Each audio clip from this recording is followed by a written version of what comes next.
नमस्कार, मैं हूं अक्षय आनंद। आप लाइव सिटीज देख रहे हैं।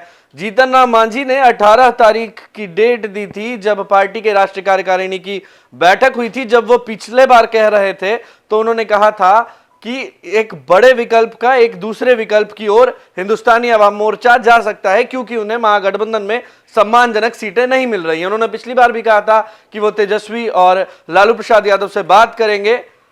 आलोक मौजूद थे जीतन राम मांझी के साथ जब वो प्रेस कॉन्फ्रेंस कर रहे थे। आलोक ने यह बाइट हम तक पहुंचाई है, हम आप तक पहुंचा रहे हैं। अब मांझी क्या कह रहे हैं वो सुन लीजिए।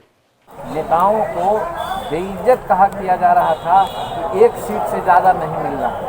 इस पर सभी लोगों ने रोष व्यक्त किया और कहा कि जो हमारे घटक दल हैं महागठबंधन में, अगर उनको सीट मिलती है 4 तो हमको मिलना चाहिए 5, अगर उनको सीट मिलती है 6 तो हमको मिलना चाहिए 7।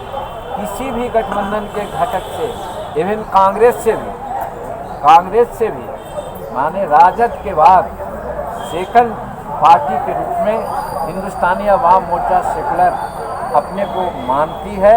और यही आज लोगों ने राय बनी कि राजद के बाद महागठबंधन का कोई भी किसी को सीट देते हैं उससे एक सीट ज़्यादा हिंदुस्तानी अवाम मोर्चा सेकुलर को मिलना चाहिए। यही सम्मानजनक सीट होगी।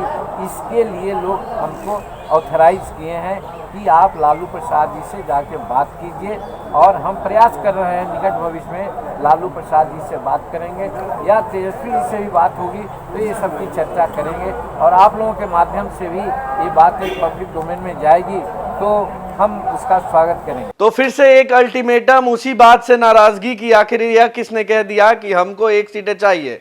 अब हिंदुस्तानी अवाम मोर्चा कांग्रेस से ज्यादा सीटें मांग रहा है। राजद से महागठबंधन है, कांग्रेस भी है, आपसी समीकरण बनना जरूरी है, लेकिन यह अल्टीमेटम कहीं ना कहीं बेहतर सीटों की मांग को लेकर है।